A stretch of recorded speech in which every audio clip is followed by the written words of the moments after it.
Holy special delivery. This is Flight Check Season 2, Episode 22. We're back from our 2-week break after the 4th of July. Once again, talking all aspects of FlyQuest. We will be hitting every single FlyQuest aspect this episode, and it's going to be a jam-packed one. It's going to be a jam-packed night for the Flight Check boys. My name is Sandy Toes, and to my left and my extra left are my fellow hosts Noxwar and Curly Double Q. Gentlemen, how was your 4th of July? I know it was a week ago today, but do anything interesting for it? Me in particular, nah. I stayed in and played some League with some friends. I had a very relaxing night. Very nice. Solid. Parents were gone on vacation, so I raided their house with a couple of friends and just sat in their pool all night. It was great. Nice. Very good.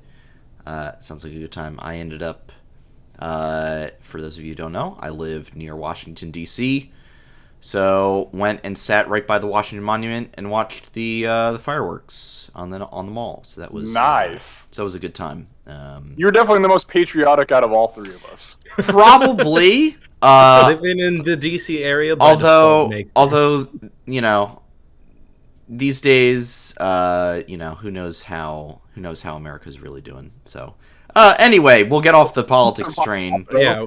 We are not that kind of podcast. We are here to talk about legal. Anyway, this is not the Flight Joe Rogan check. This is the, oh no! This is the Flight Check podcast.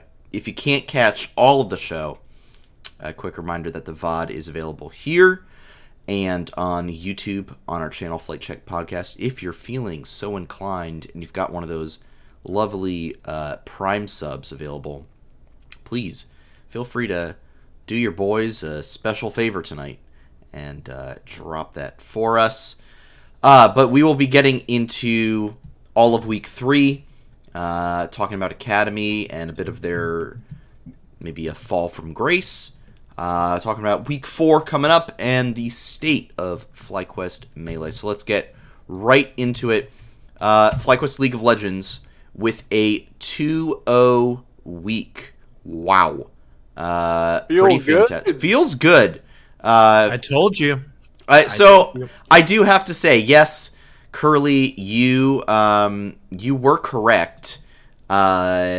Yes, and Nox and I did not have the faith that you portrayed on the show 2 weeks ago. And before we get to the Dignitas game, then I guess I'll ask you, where does it come from? Where does the faith in the 2-0 weekend come from? Where does this just like optimism come from for you? It's because the optimism comes from the fact that like all the L's we do have, I've never been upset with the game as a whole. I've only been upset with like one or two crucial moments. And so the fact that it's only 2 crucial moments, that means it's only 2 things you have to fix, which they did. So it's not like a collective, oh, they did that, they did this. So like when you have minimal problems and you still look like a confident team, that's where the faith comes from.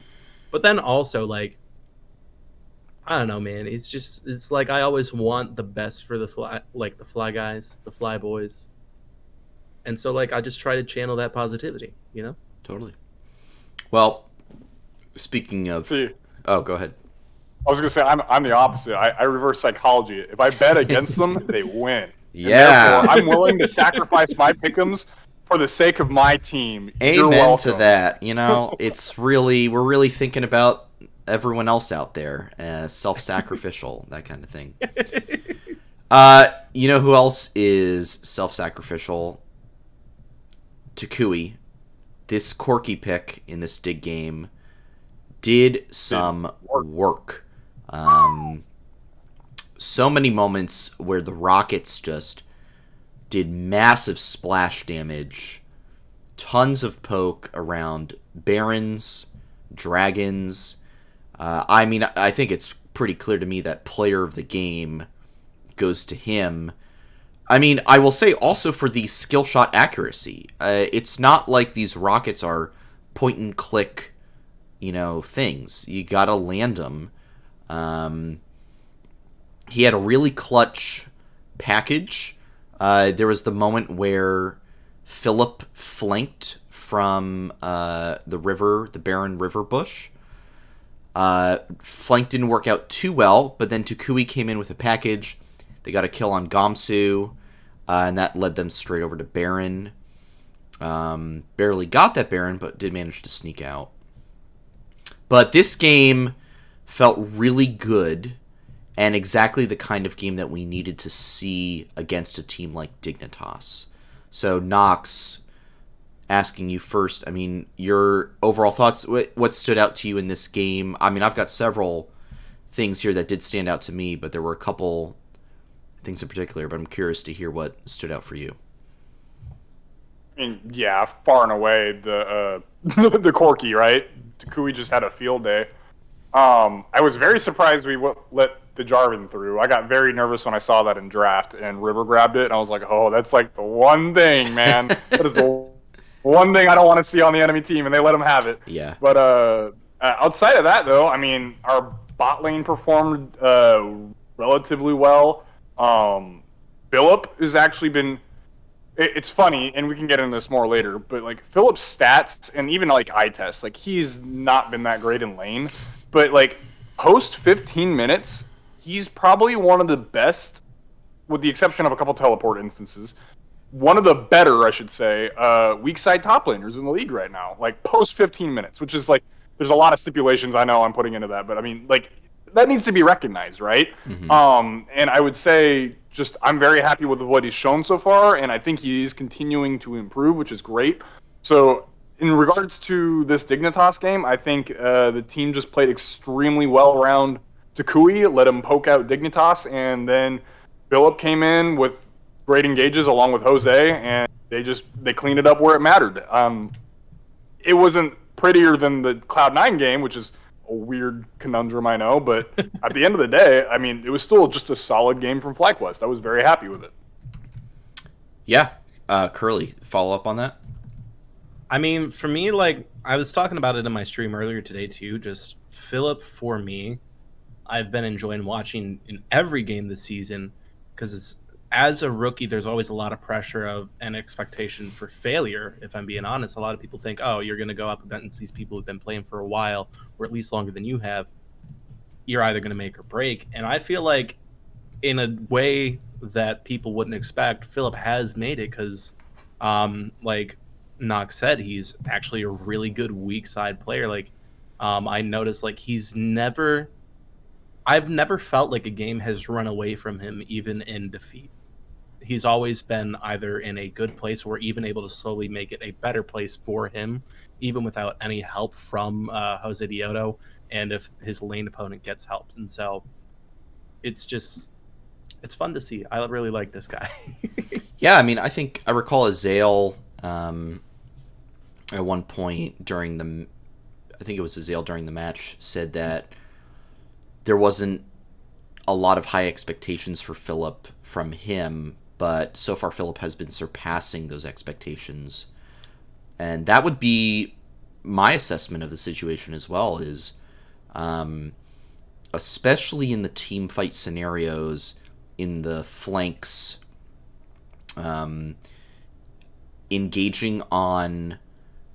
Like, he's very good, I've noticed, at locking down the individual that he needs to lock down. Like, when he played the Camille against Dig, was very good at using his ulti on the right target and allowing the rest of the team to just blow that person up. And so I've been really pleased with his team fighting, as long as we can get him through the laning phase.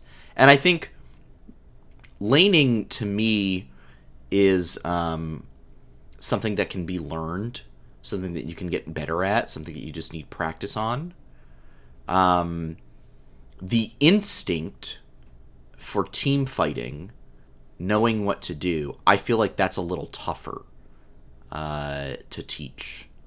And so I would rather have a player that turns it on post 10, post 15, if you're willing to sack the lane a little bit, or have to give him more attention from the jungle.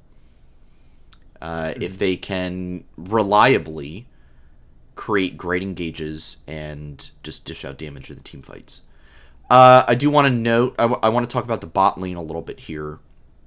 So they did get pushed around early. They had the Senna Tahm Kench into... To be fair, Lucian Nami. Yeah, into the Lucian Nami. So got pushed around. Aphromoo did give up. He almost died pre-4, and then later does give up the first blood. Bit of a greed for them, because they were pushed up pretty far in the lane, and then they thought the bot lane was gone. River Neo Biofrost come out of the river, and boom, they're there. Pick up on Aphromoo. Great bubble from Biofrost, to be fair. And then another thing that I think has to be noted is Philip's TP during the second Drake. Costing that was a bit of an oopsie. Yeah, again, Philip's TPs have not been the best. Right, so I don't know, do you feel like that's a communication error in terms of, Philip, go TP top lane or stay here or whatever? Nox, does that seem to you more like a player error, communication error, organizational? What does that feel like to you? And when I say organizational, I mean being organized, not the org as a whole. I would say that probably follows more on the player end. A lot of the times, what happens, you'll see really bad TPs in the sense of it's a bad misposition, or it's if there's a fight happening, it's a team hey, you need to come for this fight now. That's a team call, right? Yeah. A lot of the TPs that Philip has been having have been leaving fights to go to lane, or to go back to base, or to not fight for something, and it's just oh, that's more of a player decision, right? And so because FlyQuest as a team isn't going to be telling you hey, you need to come down here at this instance, right? Or you shouldn't go get the wave in top lane, right. Because I remember that one specifically. And so stuff like that is kind of why I really think it's more of a Philip thing than it is a team thing. So hopefully he can straighten that out a little bit. I don't know if it's just priority on hey, I need to get this farm, and because that may be the case. Being a weak side player, farm is how you stay relevant in the game, and he has been a weak side player for FlyQuest Academy, as well as even right now for FlyQuest main squad. Yeah. So for him, maybe it's just the priority in his brain is there's farm that I'm losing to the turret top side. I have got to go get it. My team can go do whatever because they're good enough to handle it. And it's no, you got to be here. This is part of playing weak side. You got to sacrifice your farm too. So whatever it may be, I'm hoping he figures it out and maybe reorganizes his priorities a little bit in terms of teleportation usage. But if that's the case and he can do that, I think we'll be good to go come later in the season. For sure. Curly, as the top lane expert on the show, do you concur with Nox's assessment, or do you have another perspective here?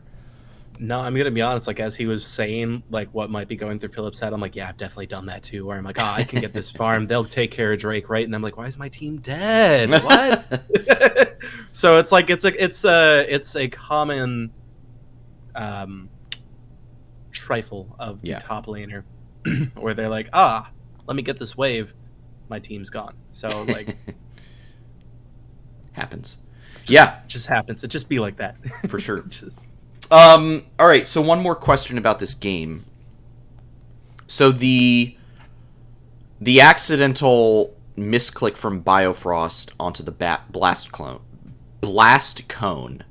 Ooh. That sent River over, and that fight, that's at around 23 minutes, winds up being a 4-for-1 for us, and gives us so much. I think we had Baron at the time, but we hadn't done a lot with it. But all of a sudden, wipes their team off the map, and we take so much standing gold from towers. If that fight doesn't happen, and we don't get that 4-for-1, do you feel like we still end up winning this game? Because Dig had 3 Drakes. They ended up trading Soul for Nexus, one of those fantastic LCS trades you'll see. Is this game still in a winnable state for Fly if that fight doesn't occur? I would say yes, but it's still a hard-fought battle at that point. Like that error, I guess I should say, on Dignitas's part is what blew the game wide open at that point in favor of Fly. But I would say the game state before that happening was still in FlyQuest's favor. Like I would give us probably like 65 to 70% chance of closing that game out. Yeah, fair enough. Curly, how about you? Yeah, no, it was definitely like it wasn't our cleanest win, but it was like still it felt like we were still in control for the most part, and then this was just the easiest path to victory, you know? For sure. And then, of course, yeah. Well, this time, Philip did have a good TP right onto the Nexus, took down the towers, and won the game himself. I do agree, we probably would have won anyway. I feel like we were in a pretty good position to do so. But, yeah, nothing like a Nexus for Soul trade. I'll take that any day of the week. All right, before I change the topic line, I need a reminder. Cloud9, is there a space between the Cloud and the 9? Or is there no space? This is like a Mandela effect thing for me. I can't... I think there's not... I think there's... No. Officially, there's no space. Okay, I'm... Cloud, no space, 9. Perfect. That is how I wrote it in my show notes, and now I will transfer that over. Any final thoughts on the Dig match before we move on to what I would consider the more exciting win of the weekend? No, I think we said everything that needs to be said about Dignitas. I'm hearing crickets, so we'll move forward. All right, Cloud9, this game looked very clean. And it's kind of like, for me, FlyQuest is a little bit like KT Rolster in that I never want to get too excited. Because I'm scared I'm going to get disappointed. But this win was very exciting for me, because it wasn't like... We've had wins against like Team Liquid where it goes 45 minutes and we're playing a weird comp and, we somehow sneak out a win. This was a pretty clean, methodical, from start to finish victory. I want to talk about bot lane this game. Johnson on the Jinx, Afro on the Braum. They got that level 2 first and immediately pushed it. And I loved seeing that.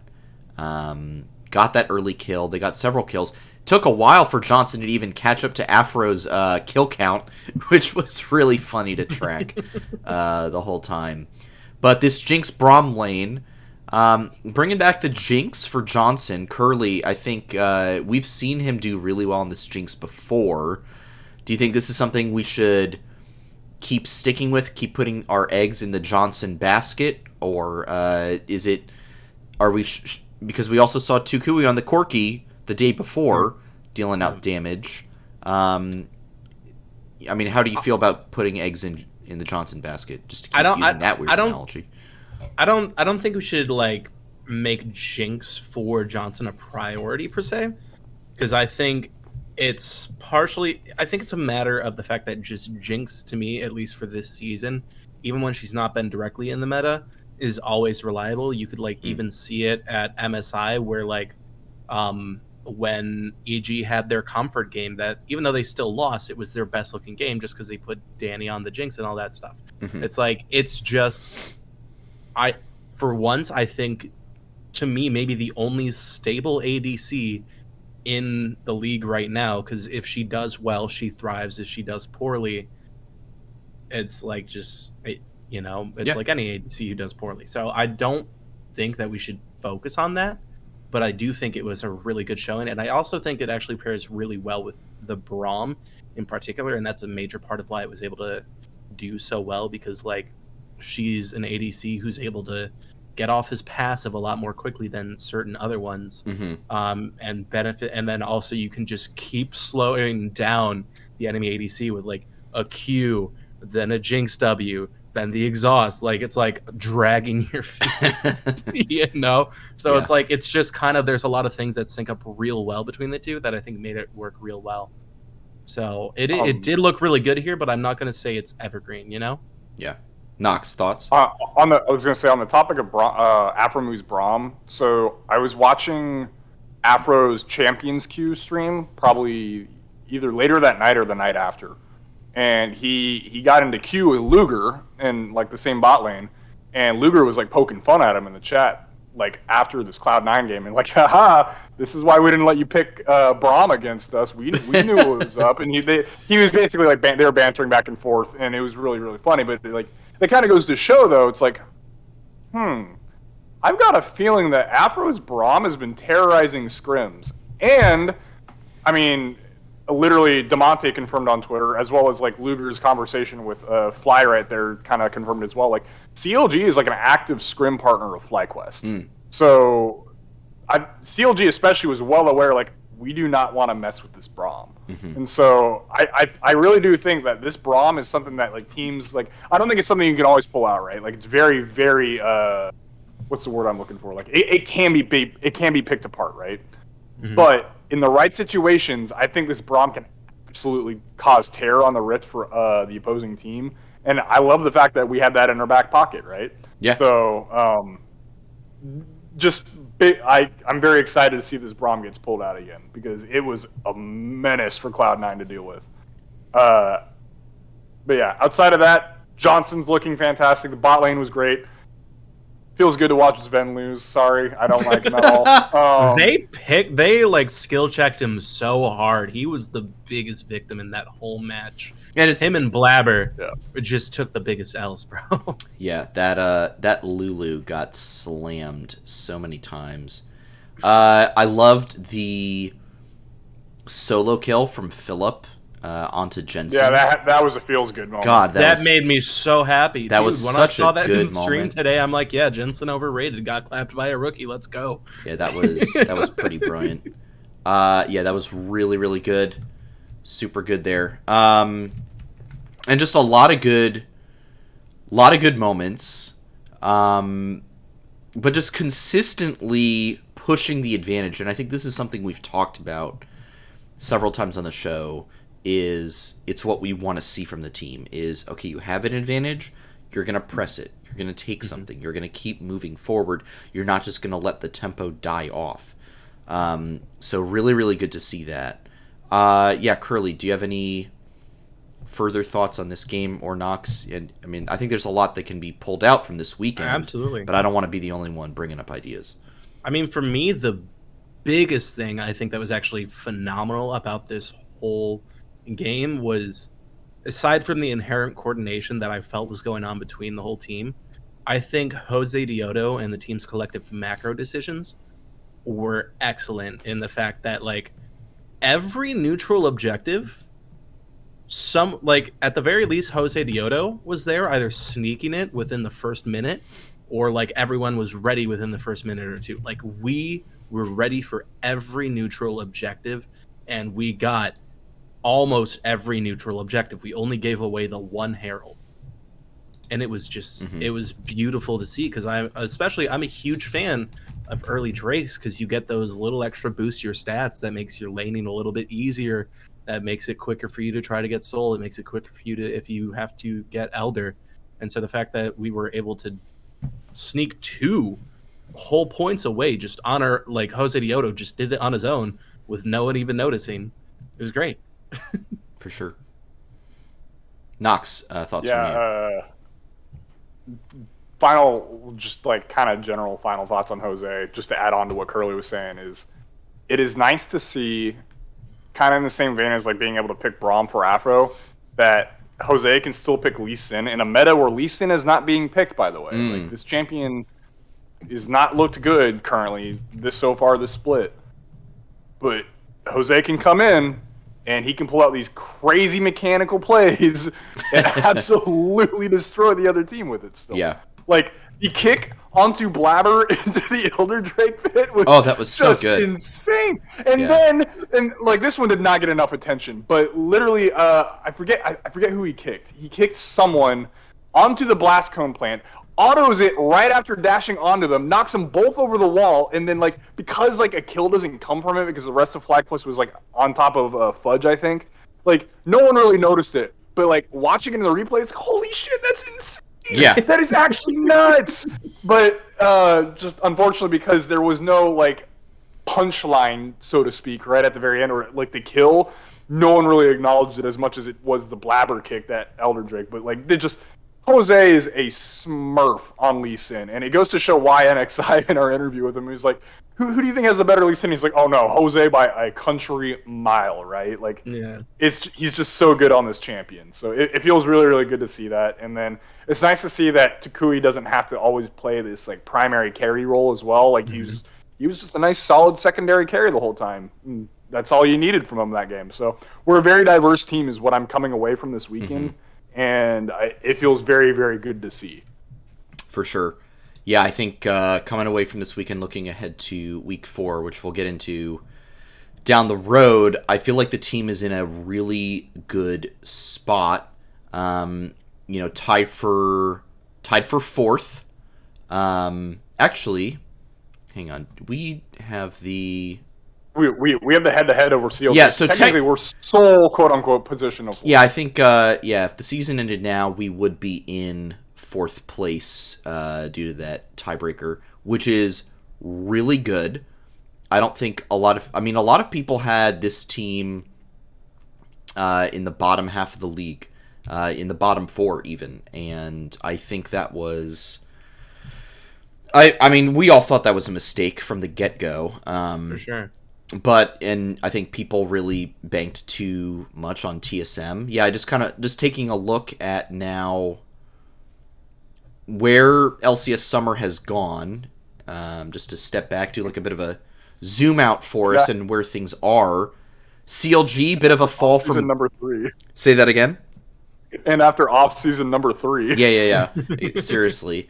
CLG, bit of a fall from grace, right? So they're now in 5th place. Cloud9, after finally getting their roster together, they had a 1-1 weekend, week 3, and then they had a 2-0 week 2. So this new roster is 3-1, but still that 0-3 from week 1 is dragging them down. Dig looks bad. Immortals looks bad. TSM looks bad. Golden Guardians looks kind of middling. I think we're in a really good spot if we keep this up to maintain this top 5 positioning heading into playoffs, and I think that's a really good space to be in for the end of summer and then looking ahead to next year. So yeah, curious to see what you guys have to say. I mean, are we feeling good about where we're at? Is it time to kind of step up the expectations? Can we beat EG in the summer finals? I mean, how are we feeling here? Really? I mean, as the resident optimist of the show, I guess, I'm definitely trying to be cautious still because, like, it's a very hype week, but I don't want to be like, yeah, we're going to win the league now.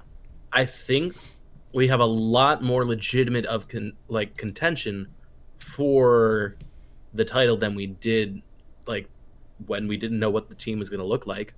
Like, after seeing 3 weeks of them playing, even being in 4th place, I mean, hell, EG finished 4th and they won spring. So, like, I think we could have a shot. That being said, realistically, I think top 3 is still a difficult goal.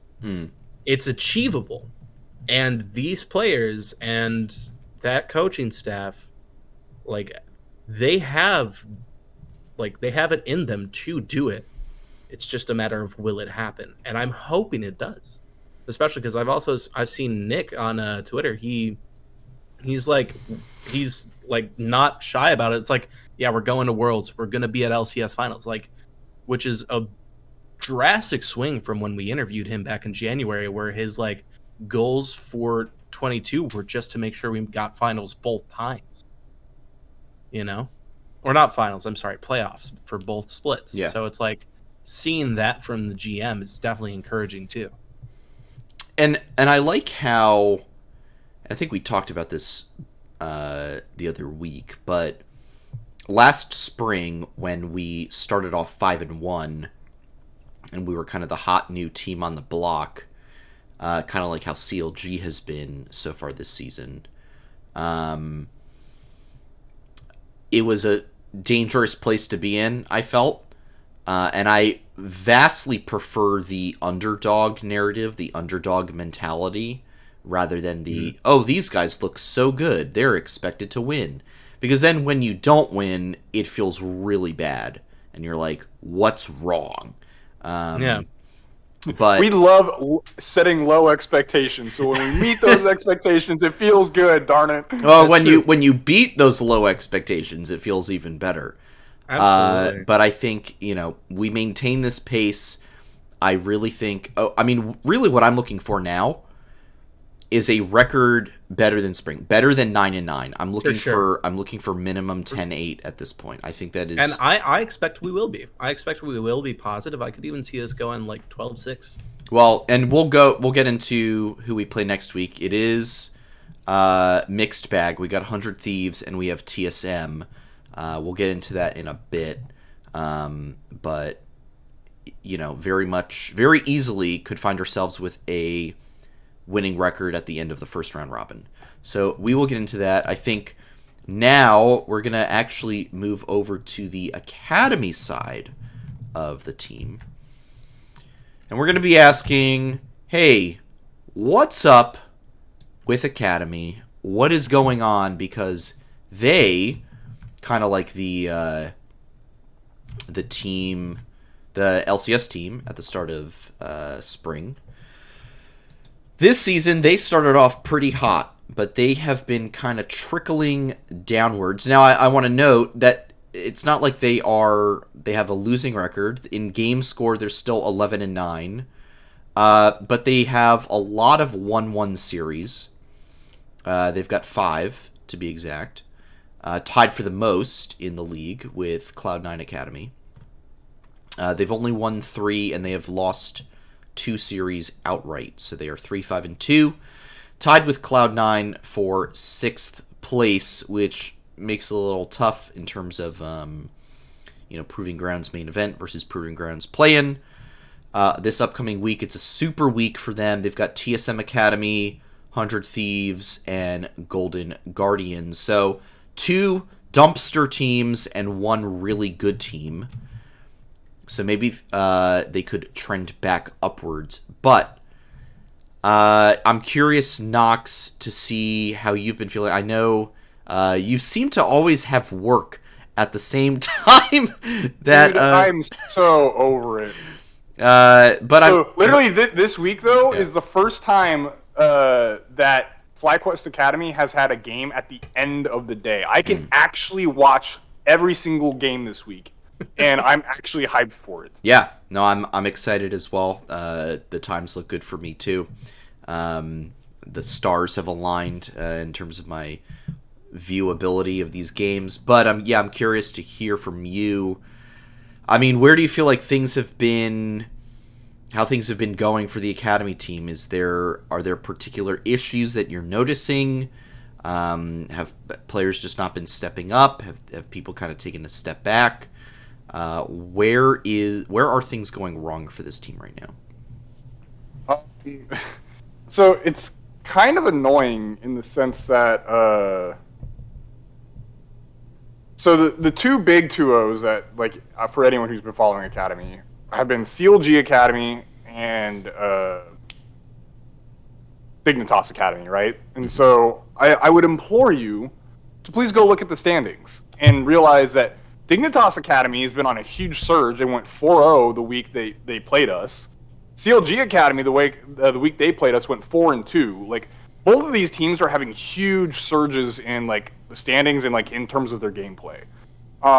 So you got to ask yourself, okay, is it that FlyQuest is kind of maybe like coasting a little bit? Possible. Or is it also possible that Dignitas and CLG are having like really like, hey, we're clicking and we're showing it on the Rift, right? So for me, it's kind of like, yeah, I think a part of it's frustrating in the sense that it was like it's just bad timing of who we were playing because I think those teams are surging, but I also think it's kind of like we're getting to the middle of the split, a little bit past middle of the split, and so the team's starting to coast a little bit. I'm not inherently worried yet for the team.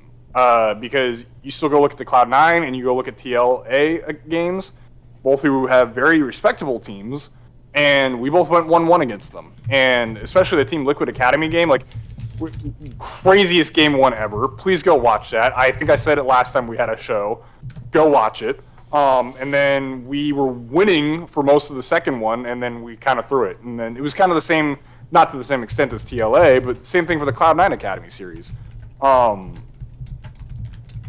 really do think that this, more than anything, we're kind of just in that mid-season slump right now. We have a lot going on. I think the week off for the guys is going to be very helpful. So playing TSMA and 200A to GGA, I am honestly expecting it to be a 2-0, 1-1, 1-1, which doesn't sound that great, but at the end of the day, that's still technically 4-2.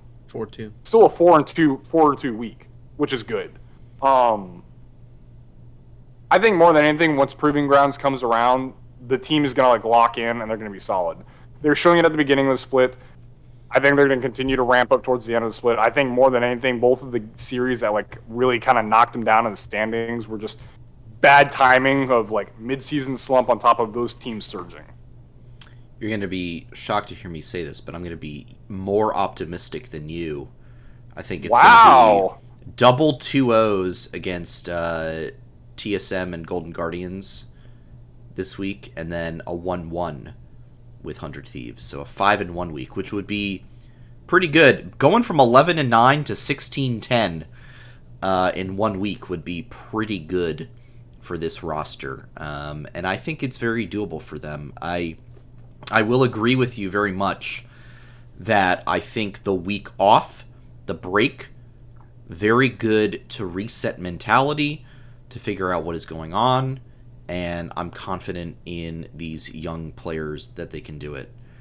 Curly, any Academy thoughts? I'm just throwing it out there for you. Academy thoughts is I will also actually have mostly convenience to be able to watch them this week as well. The only one I will probably miss will be TSM Academy, which I should be able to catch the VODs of. Solid. So conveniently enough, I will have more input when I'm missing next week. But I'll send you a nice DM. Excellent. But yeah, I mean, here's the thing. Like, I also think, at least on the topic of the fact that we had the mini off season with this break week, I do think for me, this year I've liked the way that FlyQuest as an org handles off season. So it gives me good faith in what the Academy roster will be able to come back with starting on Wednesday. So I'm calling at least a 5-1. Solid. I like it. Well, we've got Nox's cat on stream with us now, so I'm going to ask his cat. Yeah. This question, just out of the blue, came to my mind. This was the question, the Q&A for Travis Gafford and Emily Rand's show Rift Reaction last week. Okay. I guess you could answer this for LEC if you want, but for LCS, what team do you guys expect to do the best out of the break to, I guess, perform the best out of the break, look better?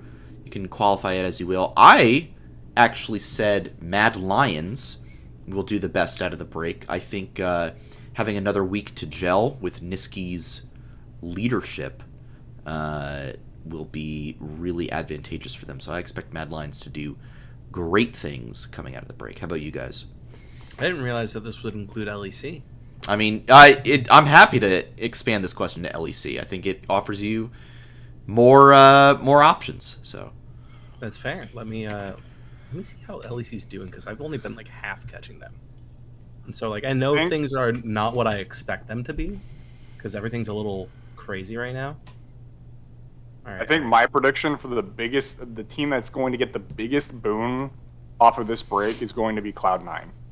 And the reason is, like, just due to how big of a grinder Sven is and how good at the game he is and the time he's going to take to get used to playing with Berserker and the team getting to gel together, I think this team is now going to suddenly, like, bust out of the gates and they're going to show why they're going to probably be, like, a fourth-place team, I think. Mm-hmm. Okay. Although I will agree with you. I think Mad Lions is probably a secondary team that I would nominate. Oh, yeah. I feel really good about Niski's what he's doing to that team. I think it's really good for them. Curly. Yeah. Mad Lions definitely a good one. But I think I'm going to keep it in NA, and I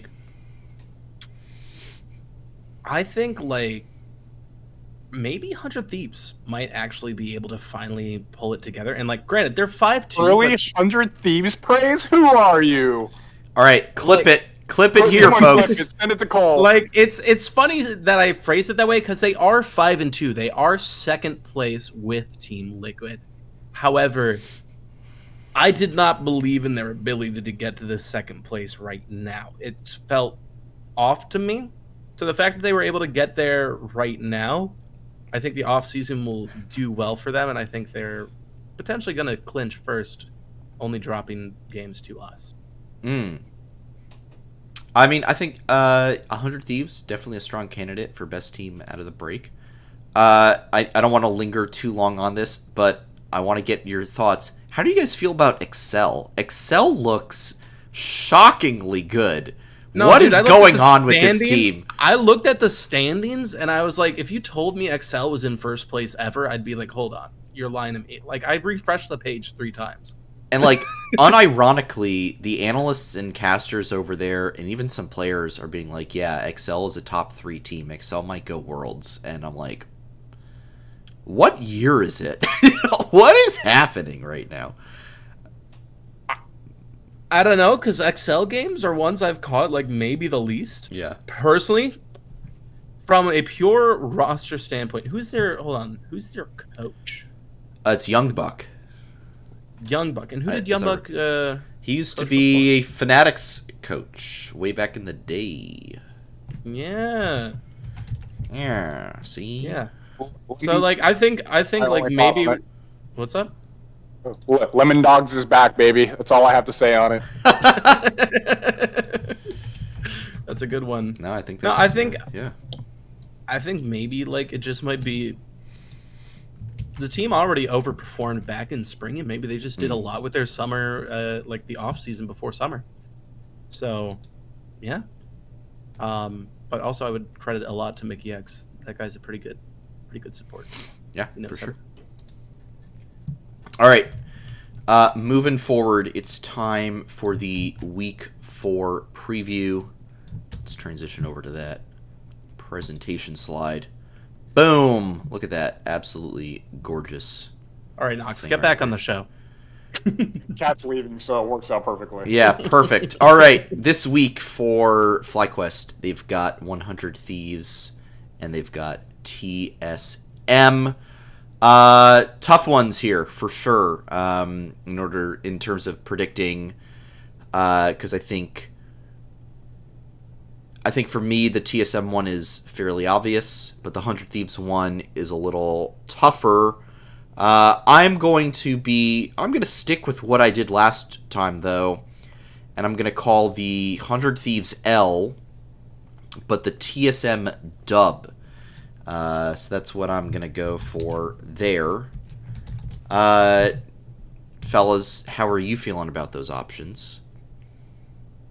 I'll let Knox go first.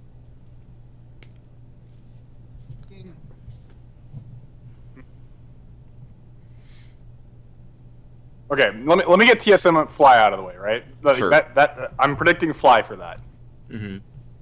So, part of me really wants to say FlyQuest beats 100 Thieves on Saturday. Right. part of me also really, really, really wants to say 100 Thieves is going to beat FlyQuest Saturday. Like, I'm very torn on this. And so, at the risk of cursing my team, I'm going to predict for a Fly win.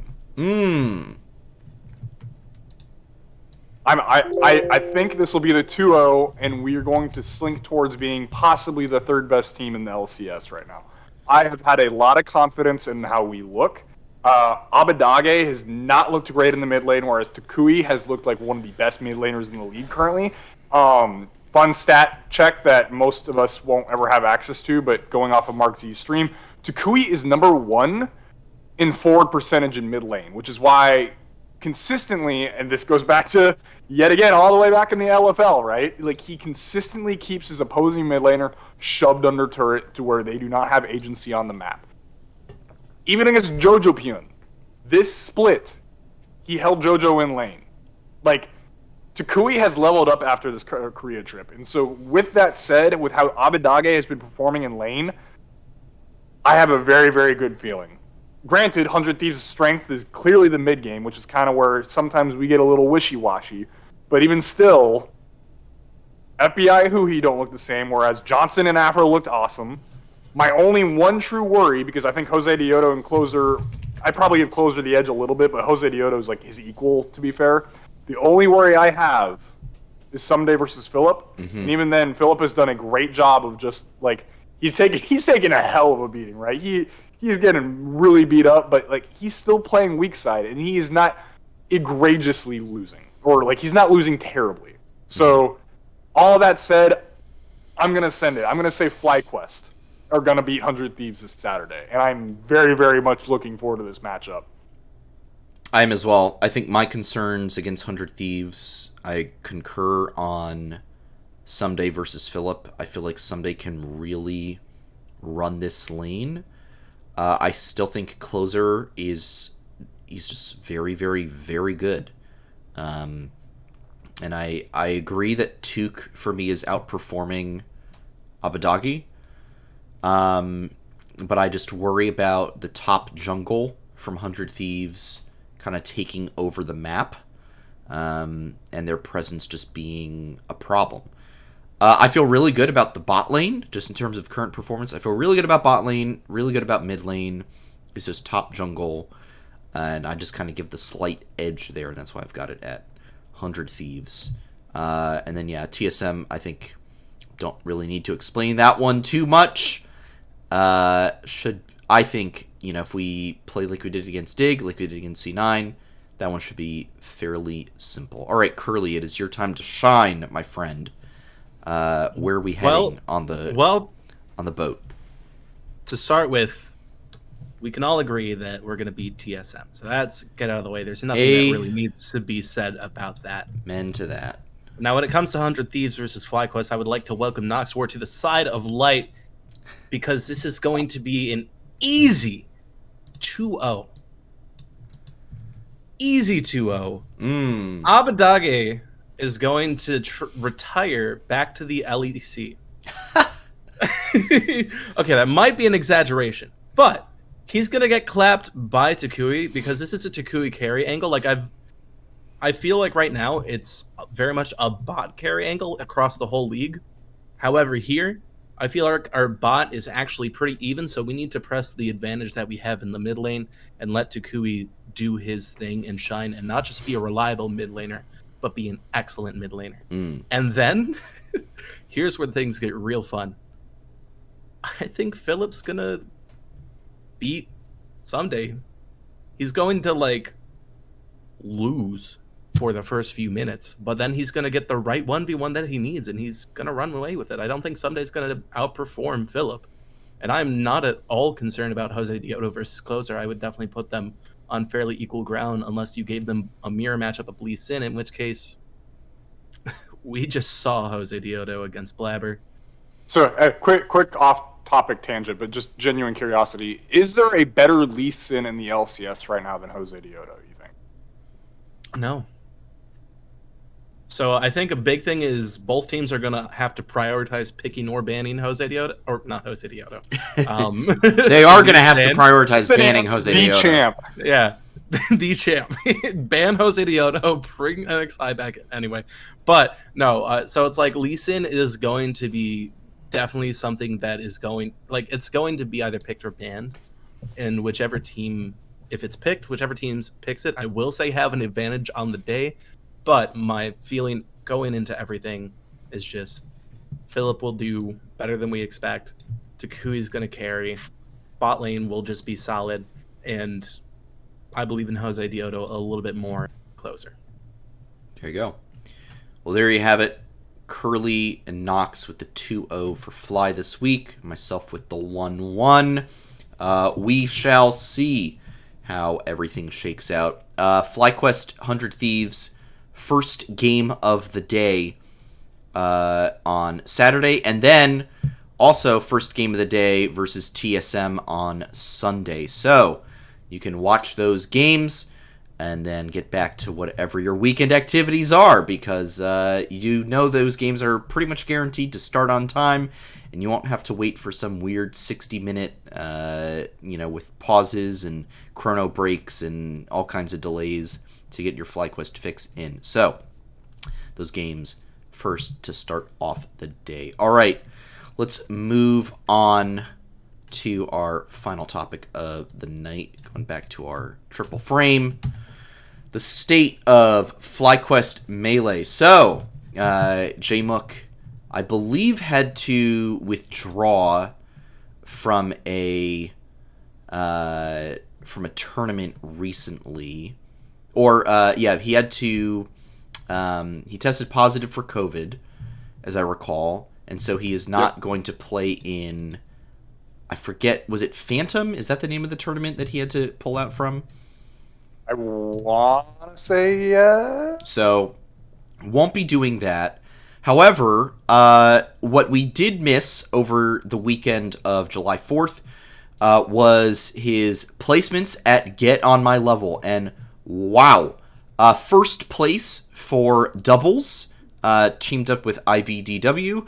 And second place in singles, dropping a 3-1 to Hungrybox, both in Winners Final and Grand Final. So just pulling up that bracket and looking at who Jmook had to go through in order to get there. I was going to say, I really want to highlight the fact that part of the bracket there was him having to not just beat, but reverse sweep the best player in the world currently, Zane. Yeah. Twice. Yeah.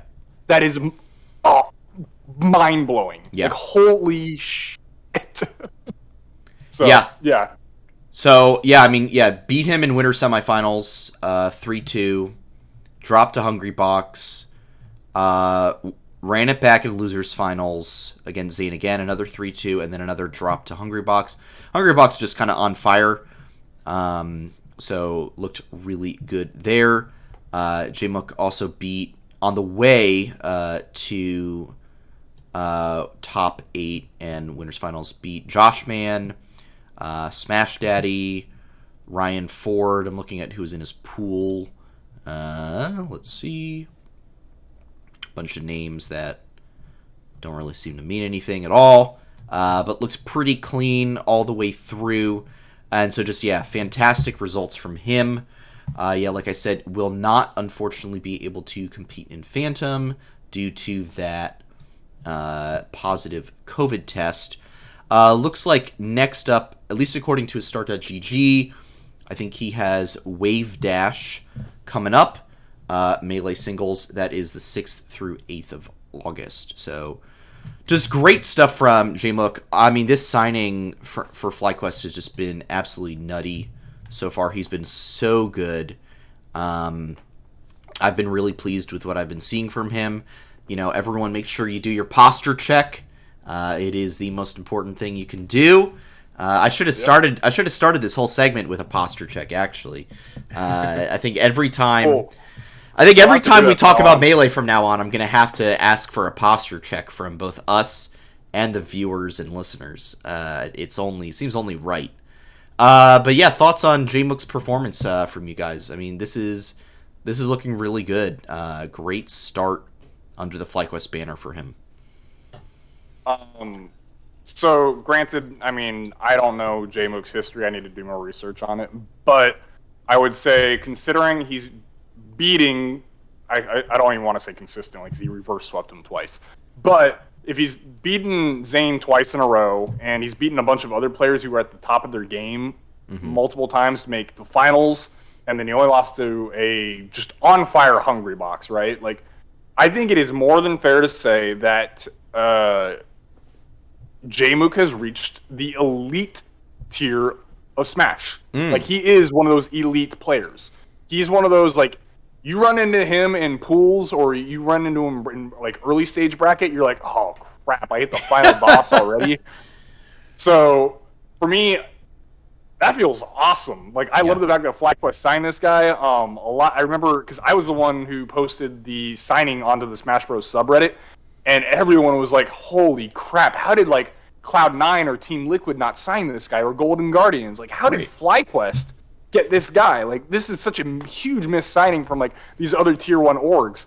And so, and it's going to show right now. FlyQuest, like, they leapt on it, and this is one of the better signings they've ever had, I think. So, I think Jmook for the coming years, or however long he's signed with FlyQuest, is going to be, like, one of the best signings that FlyQuest will have made in the coming time. Yeah, I'm definitely turbo hyped for him and what he's got coming up. Yeah, Curly, any thoughts on Jmook's performances recently? And then we'll move on to Kadoran's tournament from the past weekend. I mean, for sure, my Twitter feed, like, ever since the signing of Jmook, has just been flooded with so much more Smash. Yeah. And in the best possible way. Like, as always, made it, like, in the top 4, made it second, like, all this news. So, like, just, I think the performance is wonderful. I think it's unfortunate that he, you know, has to deal with COVID right now. I'm hoping for the best with him. I do also, like, taking a step back, I think there's going to be potential wave of that in the Smash scene, because also I saw that HBox himself had to deal with it because he had a negative test, and then it turned out to be a false negative. And so, unfortunately, he was at the event beforehand, so that's something that might affect the Smash scene for the coming weeks. But very hyped for the guy, and I can't wait to see how far he goes. And, like, I'm going to be honest, I think it might only be time until we see him be like, I won it all. At a tournament, you know? Yeah. No, I'm really excited. All right. Kadoran, I want to be careful here. I think this guy's got incredible passion for Melee. Did have a 13th place at Double Down, so a bit of an early drop. He dropped to in winners quarters, which was top 64. He dropped to Slug 3-2, and then he dropped to 3-2 in top 16, losers round 1, to Smash Daddy. So, not the best showing, and I think he knows this. So, bit unfortunate there. And so I'm just curious how you guys are feeling. I know he did recently tweet that he's still, I think it was from today, so I gotta pull this up actually. I want to say this correctly. I don't want to misquote him. All right, yeah. 20. So he'll be at Phantom, but he said, "Thank you everyone that still supports me even during rough lows. Not gonna lie, I've been super scared throughout the whole event of bad losses. It kind of showed. Not as bad as I thought. Lots to learn here." Said 23 hours ago, been playing a bunch of Melee with a clear mind for the first time in a long while. I really feel like I possess the unique tools necessary to become the best soon. And then later talked about how he was playing an insane amount with another guy. The path of improvement has never been clearer to me. Like, this is the mentality that we want. You get knocked down, you have a rough tournament, and you get right back to it. You keep the grind rolling. You just keep pushing because you know you can be better. You know you can succeed. And it's just so freaking awesome to see. I think there's a lot of other players out there that would get knocked out at 13th, and it would just, like, absolutely blow them up. And I'm just super encouraged. You know, tough, obviously, tough to see a 13th place. But especially from a guy that we expect a lot from. But I love the response. I love the attitude. And I really don't have any concerns about where Kodorin's at. I think he, 13th place, last week, easy top 4 the next. So yeah, I'm still very, very excited. Knox, how about you? Thoughts on this from him? Wanted to shout out the actual org, by the way. FlyQuest is in the Twitch chat right now, and they're saying Yes, Kodorin literally got kicked out of the venue because he would not stop grinding after his tournament run. So that really just goes to show like the dedication and the mentality that this guy has for this game and for this sport. And so everything you said for me, Sandy, just I'm gonna echo it basically. Just you get knocked out, you get back up, and clearly he has a mentality to do that. There's a reason why FlyQuest signed this guy. He has the heart of a champion. He's just got to show it at this point. And with the right mentality, it will show at some point. It just wasn't this past weekend. May not even be like next weekend at Phantom or whenever Phantom's at. But it is coming. It will happen. So I'm here for him. I'm ready to support him as long as he's got that mentality. It feels good to cheer for him just because he's someone that you can look up to for that thought process and like his just insane mental on stuff like that. For sure. Curly, how about you? I think for me, honestly, I don't think I've ever seen an individual embody what I feel FlyQuest is so much, at least in terms of players. Because when like the motto of showcase greatness, like some people would probably be like, yeah, always get success. I think to me this is a true showcase greatness moment in the fact that he has this humility and doesn't let it bring him down, but lets that humility motivate him to improve so that he can be proud of himself and what he's achieving. And so I think this is a true FlyQuest moment, and I think it's like definitely a major part of why we signed a character like him. And I'm enthused for what the future has to come. Like even after him like finishing 13th, I think he put in the work, he put in the hours, and so he's going to go as far as he can, and he's going to keep trying. And so I think I'm inspired by him, if I'm being honest. It's real good. It's real good to see this from a professional player. Totally. You said put in the work, put in the hours, and all of a sudden I started thinking of it's about drive, it's about power. We stay hungry, we devour. Absolutely. I mean, I think that's the mentality. Someone play that Fort Minor song, like 5% will, whatever. Yeah. What is that? It's this is 10% luck, 20% skill. Yeah. 15% concentrated power of will, 5% luck, 50% pain, and 100% reason to remember the name. Yeah. All right. Well, on that note, let's go. On that great note, any final topics or things you guys want to touch on before we close out the show?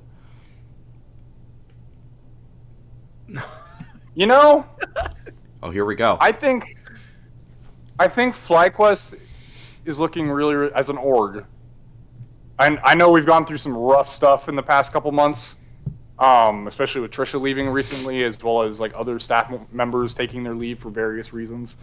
And 2021 was rough as well, but I really, truly, genuinely believe that this org is on the up and up. Like, I didn't think it was gonna bounce back, and we're not there yet. Don't get me wrong, but like, we're bouncing back, and it's feeling real. Because let's be honest, I was still a diehard fan, but it felt kind of crappy to be a diehard fan. I'm actually enjoying being a diehard fan again right now. Yeah. And so I'm looking forward to where the next couple of months take us. Absolutely. Curly, how about you? I mean, I share a similar sentiment, like, in the similar way that, like, I guess to me, like the culmination of going over to 100 Thieves, like you do have to give them a lot of respect because Nadeshot built up a really successful organization across multiple esports, and that wasn't done overnight. And I can see us as FlyQuest taking like the first major steps towards that. And I think we already took those steps before, but then we had the setback with 2021. And so we're getting back on that road. I can definitely see a couple years from now us having the similar weight that 100 Thieves carries. Because I honestly feel like C9 and TL, like TSM, even though they're legacy, they're not as big as 100 Thieves, and they're not as technically successful with the modern audience. So I think we're going down that path, and it makes me very happy. For sure. No, I think those are all some really good thoughts. All right, closing out the show, 2 quick thank yous. One to Nate ID for the 3 months, and as well as Arskey for the 5 months. Thank you both so much for the subs. Greatly appreciate it. And if you would like to sub, hey, the button, it's right there. Just press it. You know you want to. All right, thank you everyone for tuning into this episode of Flight Check. We'll be following LCS Week 4. It's back. FlyQuest plays the first games of the day, both Saturday and Sunday. So be sure to follow us on Twitter for all our reactions and thoughts. You can catch the show at Flight Check Crew, myself at SantosDB, Nox at Noxwar with 2 R's, and Curly at Curly_QQ_. Make sure to hop into our Discord as well, where all kinds of esports discussion and otherwise takes place. And if you missed any part of this episode, the VOD will be up on YouTube tonight or tomorrow morning. If you are listening to that and would like to catch the show live, we broadcast the episode pretty much every Monday night at 8 p.m. Eastern Time, right here at twitch.tv/FlightCheckCrew. Don't go away. Technically kind of do. But in about 45 minutes, we will be hopping over to 100 Talk Pod. We are joining them up for LCS Fan Pod Palooza. It's going to be us, 100 Talk, and about 3 other fan podcasts from EG, TSM, and Cloud9. So join up for that. We're going to be talking a bunch of topics, all related to our teams, how we feel they're doing, etc. There will be listener call-ins, so you can talk to us exactly. So please come hang out for that. That'll be over on, I think it's twitch.tv/100talkpod, I think is their Twitch handle. So please come hang out there. And we'll move on to the final notes. Curly, any final notes before we wrap up? I guess good to be back, heading into another week. Like, the break was a little strange, but kind of nice, and I'm excited for having LCS back. Double back. And then also, without getting too into things, I'm very much looking forward to this week and the things it holds, in addition to the show that we're going to do in 45 minutes. I think it's going to be a very, very fun week, content-wise, in terms of LCS fan pods. Yes. Nox, how about yourself? Proving Grounds is back on. Lot of Proving Grounds drama. I'm not going to go into it now because of how much there is, but go look it up. I'm just kind of astounded how, like, when I say there was an off season, like the third off season, it was more than just LCS and Academy. It was also amateur too. Yeah.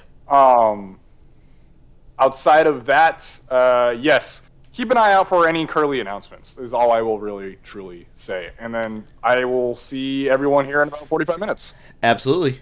And as for myself, I have to shout out Tactical for doing absolutely no work for me in Negative week 3. I think, actually. Basically, 0.03 points before Road Roller's ban of one of his champs, landing me at 0.02 from him on Saturday, and then another 8 points the next day. Worst draft pick I have made in a long time. Tactical, step it up. I need my fantasy points. That is all we've got. We'll be back next week to discuss Week 4 of the LCS, Academy, and everything else out there. So for now, please stay safe out there. Don't forget to hit the head on the nail, and we'll see you all very, very soon. Adios! Like 45 minutes soon. Have a good one, guys. Peace, y'all.